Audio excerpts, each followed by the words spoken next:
আমি আমার কাছেও যা, আমি আপনার কাছেও তা।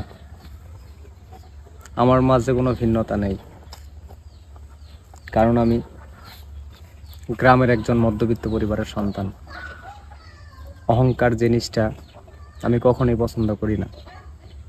যতটুকু আপনাদের সঙ্গে চলাফেরা করার চেষ্টা করি, ততটুকু মানুষের সঙ্গে মিলেমিশে চলার চেষ্টা করি।